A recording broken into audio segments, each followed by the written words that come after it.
मुंबई पुण्यातल्या टॉप 9 घडामोडींचा आढावा घेऊयात। मुंबई पुणे प्रवास आता अवघ्या 90 मिनिटात 15,000 कोटींच्या नव्या एक्सप्रेसवेसाठी निविदा जाहीर। सध्याच्या मुंबई पुणे द्रुतगती मार्गाला समांतर असा नवीन 130 किलोमीटरचा ग्रीनफील्ड द्रुतगती मार्ग उभारण्यात येणार।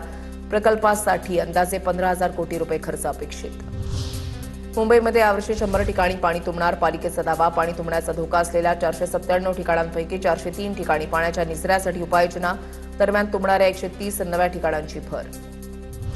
म्हाडाच्या मुंबई आणि कोकण मंडळाच्या घरांच्या किमती अव्वाच्या सव्वा असल्यानं म्हाडाच्या घरांच्या किमती कमी होणार। नागरिकांचा लॉटरीलाही कमी प्रतिसाद मिळाल्यामुळे उद्या बैठक। भविष्यात सदनिकांच्या किमती कमी करण्यासाठी चर्चा होणार। मुंबई पालिकेच्या उपनगरीय रुग्णालयांमध्ये लवकरच डीएनबी अभ्यासक्रम सुरू होणार। बोरिवलीमधील भगवती आणि मुलुंडच्या एमटी अगरवाल रुग्णालयामध्ये यासाठी शिक्षक भरती प्रक्रिया सुरू। रुग्णालयांचा दर्जा सुधारण्यास मदत होणार।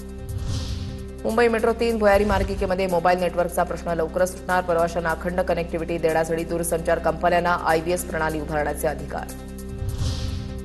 10वी-12वीच्या रिपीटर्सना आता लागणार अधिक शुल्क। राज्य मंडळाच्या सचिवांचे सर्व विभागीय मंडळांच्या सचिवांना पत्र।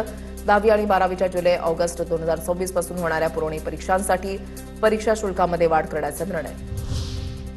मुंबई उच्च न्यायालयामधील न्यायमूर्तींना दिली जाणारी वार्षिक 10,000 युनिटपर्यंतची वीज वापराची मर्यादा दुप्पट। न्यायमूर्तींना आता 20,000 युनिट वीज मोफत। अत्याधुनिक इलेक्ट्रॉनिक वस्तूंचा वापर वाढल्यानं निर्णय।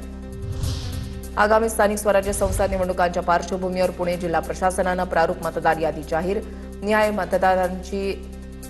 प्रभागनिहाय मतदारांची नावं आणि तपशील समाविष्ट करण्यात आल्यानंतर नागरिकांना यादी तपासून त्रुटी असल्यास हरकती नोंदवण्याचं आवाहन।